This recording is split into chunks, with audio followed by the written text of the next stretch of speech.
Hi, welcome to the Bloom Effect, your space for all things Black books, Black stories, and the people who bring them to life. Today, we are joined by Shana Ninan. Welcome to the Bloom Effect. Thank you for having me.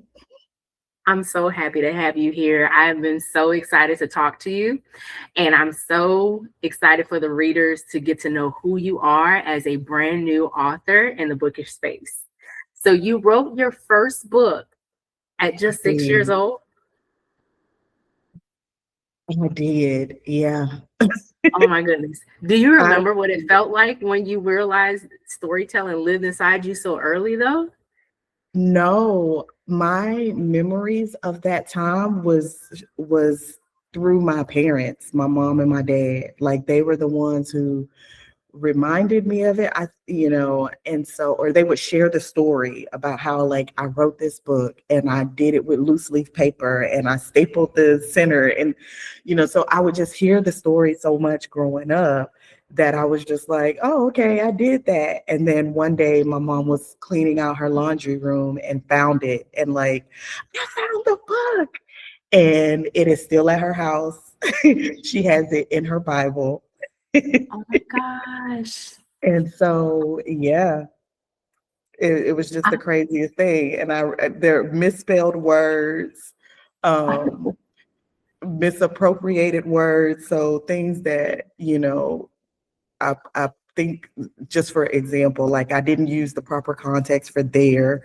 I think so just things like that. But also I was 6, so I get an yeah, but excuse. give yourself some credit. You're out here writing books at 6. I get it. I Right, get it. right. And so you spent some years helping others bring their worlds to life through businesses, campaigns, and communities. Mhm, What mhm. finally gave you the permission to prioritize your storytelling process through your Oh. own story?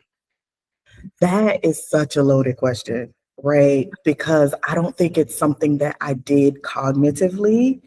Um, I think for me, there was always like writing in the background, like whether it was through journal meditation, things like that.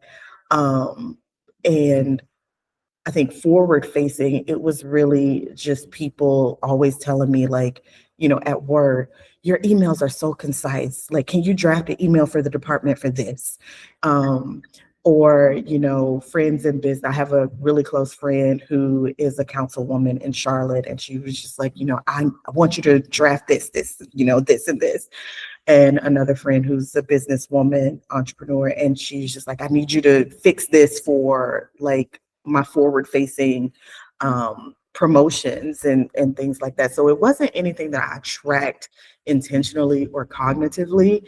Um, I will say the thing that probably pulled me closer to it or made me more aware was once I got into therapy and just began to share like those inner thoughts that were in my journal, and her just being an amazing, um, just competent Black woman therapist. She just pulled it out of me. And yeah, and so she was just like, she said in one of our sessions, like, you are just such a wordsmith. And it was the first time I had ever heard the word, but it landed. And she was just like, I just truly believe that God has given you this gift of words to be able to like impact people and draw people in. And you see that throughout like the thread of your life, how this has like shown up. And so I just encourage you to like sit with it. And so I did. And as time progressed, I was just like, you know what? I want to write a book, not to Ooh, like publish it, not to do anything with it, but just to prove to myself that I can do it. And she was just like, okay, let's do it. And she held me accountable to it. And every time I got overwhelmed, she'd be like, no, just pull it back.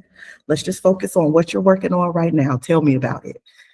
And it's 42 chapters later. Here we oh goodness. So the book she encouraged you to walk through and to hold you accountable to writing was Wake Up Love. Correct. Oh my gosh. Okay. So let's get into your craft then. This Wake Up Love, which I'm excited to talk about, and I Oh can't my wait to read it gosh. again. So many women are taught to earn their love through sacrifice in today's society. We hear it on Yes. podcasts, we see Yeah. it on talk shows, we see it on different YouTube discussions or other social media platforms discussing on women just having to earn the love through sacrifice. What are Mhm. you bringing to the table? What are you willing to give up? What are you Mhm. willing to sacrifice? How does Mhm. Wake Up Love challenge that type of conditioning? Well, I think it's a gentle nudging. It's not anything that is glaring or blaring, because it was my own personal experience with learning to return to myself. And I think so many times our inner voice is just very subtle. It's very quiet. It's very nuanced. But we are so, especially like not just as women, but like as Black women, we are so like bombarded, overwhelmed, overstimulated with all of the outer external signals, right? And those things, because they're louder, because they're stronger, they can almost drown out our very like peaceful, quiet voice that's speaking to us. And so um I think what the book does, or at least what I hope and intend for it to do, is just for us to like allow ourselves to sit in silence Mhm. and separate the noise, no matter how urgent or emergent it may be, and locate ourselves, like locate our own voice and become familiar with it, no matter how quiet it is, no matter how subtle it is. Locate it, identify it, and train ourselves to give way to it. Yeah, so. It's interesting you say that because it immediately makes me think of Sanaa. Mhm. And my question for you is, if Sanaa could speak directly to the woman reading this book who's exhausted from doing it all, what would she Mhm. say?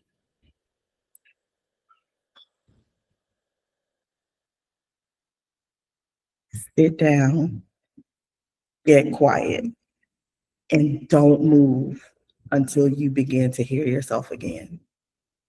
Mm. I really believe it. Like, there's this mantra that I carry, and that I find rest in silence and solitude. And a lot of that was what may have actually created Sanaa, right? And so I strongly believe that she would just be like, sit down. Like, it's okay. I know you have to make dinner. I know you have to go pick up the kids. I know you have to all of those things. Sit down. Be quiet. What is your body? What is your heart saying to you that you just like, don't move until your body speaks to you. Don't move until your heart speaks something, even if it's just something like super tiny. Sit quietly, sit calmly, sit down, don't move until your body speaks to you. I get that. And y'all, when y'all read Wake Up Love, you'll see exactly why that's so important to hear Sanaa have that type of mantra. So I want to get into Wake a little bit. Oh gosh. There's a moment, and I'm not going to give it away. I'm not Okay. going to give it away, but it stood out to me so much, it made me cry. Um, there's a moment with Wake when he talks about his past without giving it away. Why did you feel it was important to reveal his secret while challenging the idea of healing from a man's perspective that often goes overlooked and sometimes even silenced? Yeah, so I think culture is just so saturated with buzzwords, Mhm. and these trendy sort of catchphrases and almost like hooks, right?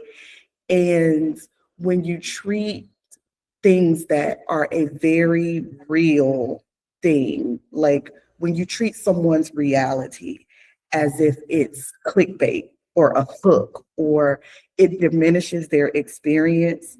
Um, it it lessens the impact of what that thing may be, whether it's trauma or pain or whatever it is. It lessens the impact that that word and the power that that word holds. So, like for example, people are, oh, you're a narcissist, you're a narcissist, and it's just like,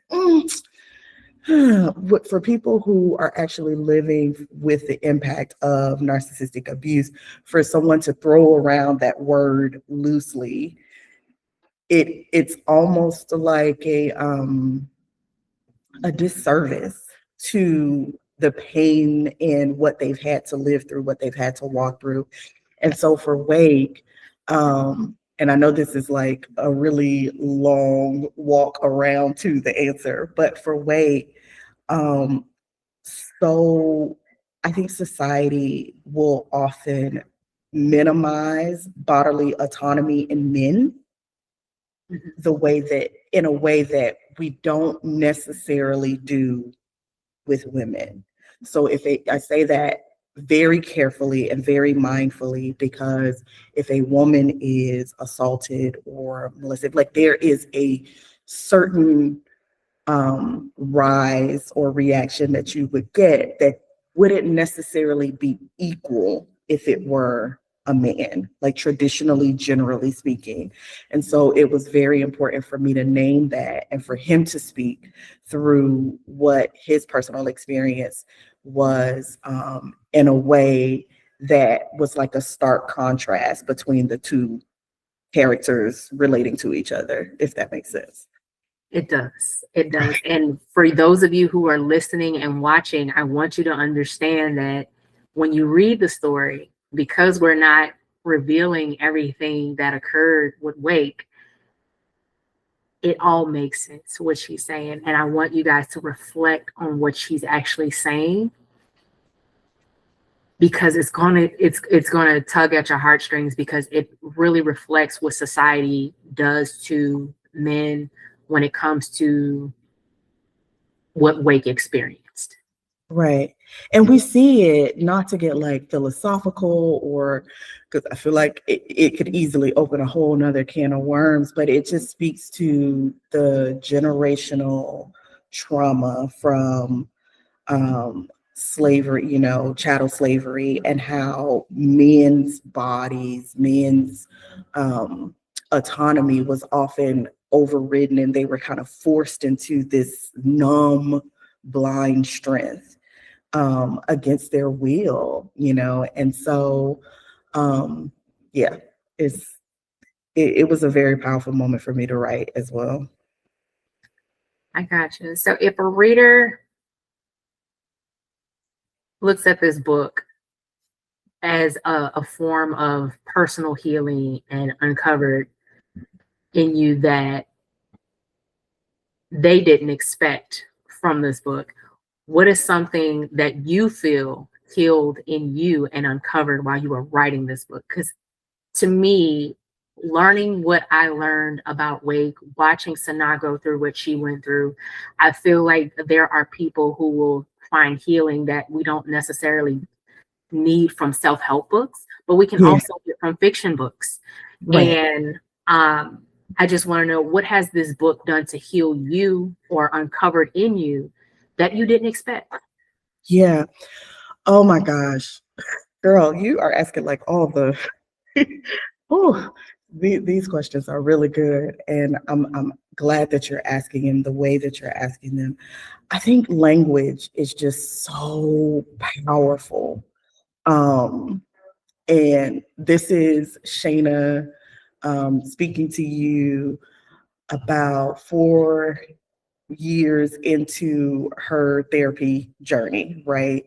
And so who I was and what I did previously, it's just language, right? And so before, when I would go through an experience, when I would have an experience, I would use metaphors. And transparent moment, there's a moment in the book that I extrapolated directly from my journal, where the reference is golden retriever, timber rattlesnake. I don't know if you remember it, but it's okay. You remember? Okay, okay. Yes, So yes. that was the best language I had to describe a situation that I was going through, right? It was just a metaphor. It was just a picture that I could paint because I didn't have precise, concise words for what was happening internally. Well, as time passed, there was an articulation that happened, and so it was almost like as soon as somebody named it, as soon as they articulated in a very, like I said, precise, concise way, I was able to say, oh, that's what that was, right? Like that's what I was feeling. Oh my God, is that what that was? And it's almost like this validation that happens when someone names what you're experiencing and they give words to it. And so it's the difference between seeing a sketch versus seeing a painting. It colors in all of those details that you were missing, even though you have like the overarching feeling in your heart, in your body, in your mind. Um, and so I want that experience for any and everyone that's reading that book. And so you may not have the precise words, you may not be able to fully articulate it, but I wanted to use language in both a metaphorical way and a very precise and concise way to help people locate where they are and what they're feeling. And it just goes back to that listening to your heart, listening to your body to be able to determine where you are and what you're feeling. I love that. I love that. So speaking of finding the words, how has becoming a published shifted the way that you see yourself? Could you repeat the question for me? So how has becoming a published author shifted the way that you see yourself? So using words, the way that you just explained the healing process through words, I want to know how has being the published author that you are now changed the way that you see yourself with giving the power of having words? I honestly don't think it's landed for me. Like, and what makes me think that is, I have a very close-knit group of friends, and they're like, well, how are you celebrating yourself? How are you acknowledging this achievement? What are you doing to like absorb the moment? And I'm like, you know, like I'm not really. And so I think like the completion of it was like, wow, I really did this. Wow, I like, not only did I do it, not only did I like set a goal, hold myself to the goal, accomplish the goal, but I actually enjoyed the process and I enjoyed the finished product. So I think I've metabolized that part, but the rest of it is a work in progress still. I understand. I understand. But I want to push a little bit. I want to push Okay. a little bit because there is something in this book. There's a part in this book that makes me see another side of you because of how much you pour into this book. There are moments within this book where I'm like, this lady is a little bit different, isn't she? So the conversation between Sanaa and her friends and family members, the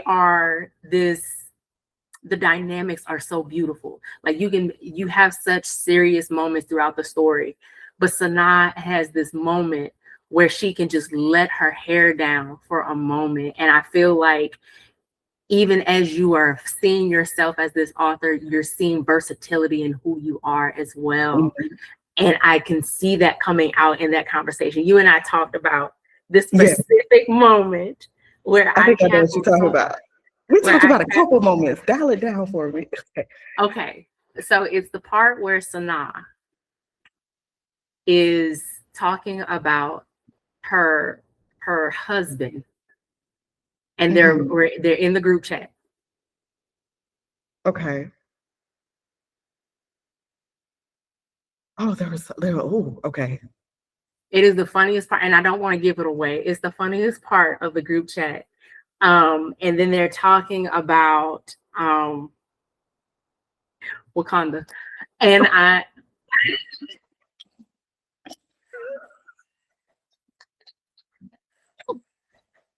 don't want to give it away. I was trying so hard to dance around it. I was trying so hard. I'm sorry, y'all. I didn't make this lady mess Okay, up. okay. I'm sorry. So I think that versatility that you're seeing is how I am in real life. Like that group chat is almost identical to, or that thread, those conversations that you see Sanaa having with her family members, with Winter, her best friend. Like, I can touch people in my real life who interact that way. Yeah. Like, that group, the one group chat between the sisters, that's how my sisters are in real life. I want Okay. to meet them. I want to meet them.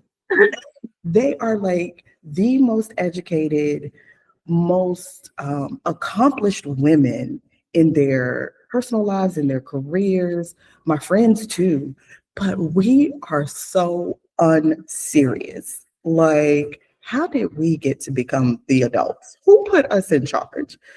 Because, yeah, and it's like easily take a tense, harsh moment and just wrap it up in humor, and then it just spirals out of control after that. Like, that See, is, and that's what I love about authors. Like the deepness of this book, like I loved it so much. It took me places. But the unserious moments took me there because it was like, baby, listen, you going through so much in this world. You got to find a chance to laugh. And this is why I want to be yeah, black in every timeline because that every Wakanda line, timeline. ma'am, I can't wait for y'all to read it. Y'all got to come back and tell us about it because listen, that stood out to me and it will never go away. Especially, Yeah, I'm not gonna say yeah, nothing yeah, yeah. more. So That okay, just one more quick thing about that. That was actually a scene that I wrote very early on in my writing. And I let my oldest sister kind of read that scene. And she was just like, Shana, you have to finish this. You have to finish this because that is, it's so good. Like, and it wasn't the final edited version, but she was like, that was so funny. I was laughing for weeks after because of that. So yeah. because it was a cackle with your girlfriends and well, in your case, your sisters, but it was a cackle that was needed to give some type of relief for Sanaa for everything she was dealing with. And y'all, let me tell y'all something. Her ex-husband ain't nothing to just. So getting her to have a moment, baby, I live for it for so many reasons. So many reasons. Yeah. Eric So, was a piece of work. girl, a trip down the stairs is all he needed. Now, I want to get into the ripple with you where I talk about your legacy a little bit. Okay. How do you want readers to describe your brand and your voice when they recommend you to others?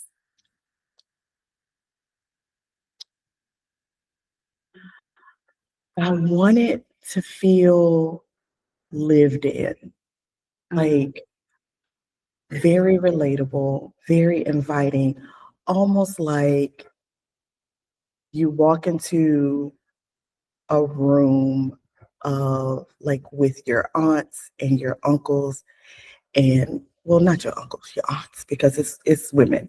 Um, not nothing against the uncles, but you realize, like, when you walk into the room, you don't have to sit at the kiddie table anymore. You can actually be a part of the adult conversations with the adults as an adult.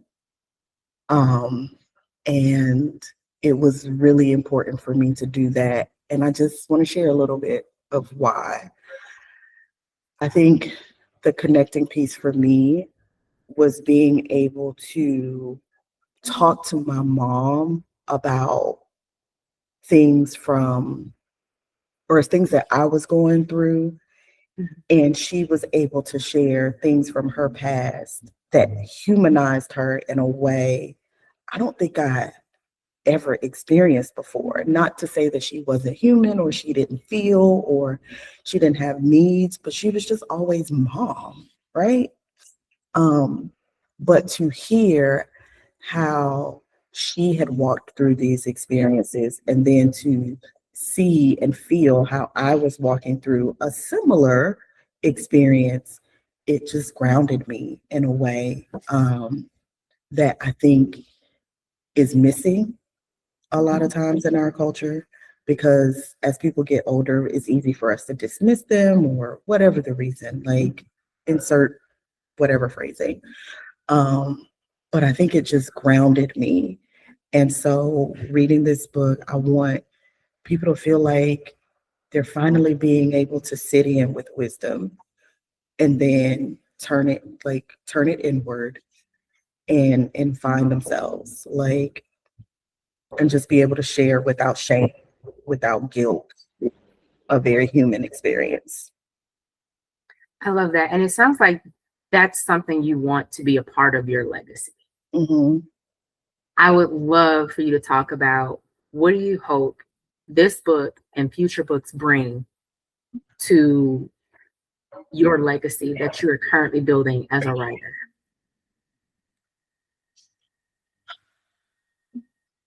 What I hope this book and future books bring to my legacy and what is happening right now. Is that what you asked? No, no, no. And what do you want this to bring to your legacy? Like the book that you've written and the future books that you're writing. What do you want this to do for your legacy? I just want my readers to know that when they pick up a book that I've written, it's going to be a time. Mm-hmm. You don't have a key. Okay. We going to cut up, but also we're going to we're going to help you, like, or I would want you to be able to confront the part of yourself that you're running away from. I want you to be able to locate where you are. Um, and even if it's just an acknowledgement of, dag, maybe you don't have the capacity or whatever to do anything with it, to take any action, but everything starts with awareness.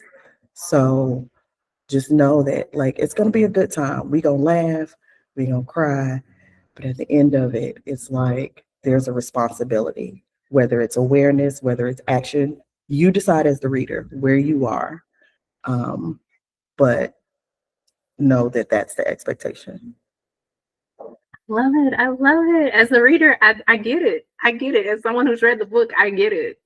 So, what's next on the horizon for you as far as new books, brand expansion, creative experiments, book events?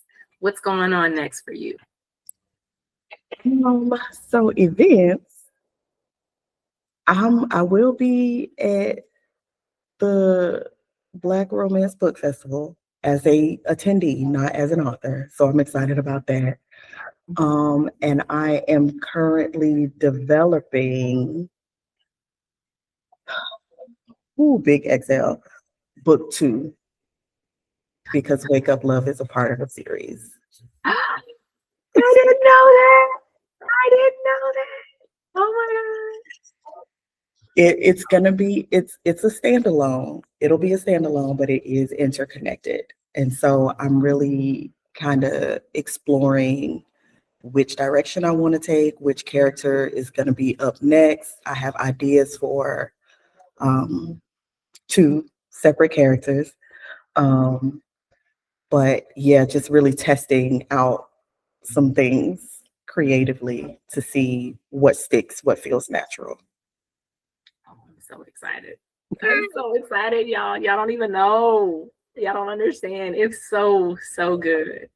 So I just want to say, as we begin to come to a close, thank you so much for sharing your time with me, for sharing your story with me. Oh my gosh. Like y'all, when you read someone's debut novel and you are wow that this is their first book, it's like a blessing in disguise because you get to be a part of something so great so soon. And I am so excited. I'm excited for what's to come for you, Shana. Oh my gosh. Oh, yes, yes, yes. And I cannot wait for everyone to read Wake Up Love. Oh my goodness. Oh my goodness. So Yes. go ahead. No, I was just agreeing. So let's go ahead with this outro. You've experienced the Bloom effect, where we honor the authors, the readers, and visionaries such as Shana, building the future of Black literature. Carry this energy forward, share the stories, champion the voices, and be part of the legacy. Until we meet again, keep blooming boldly in your own chapter. Yes.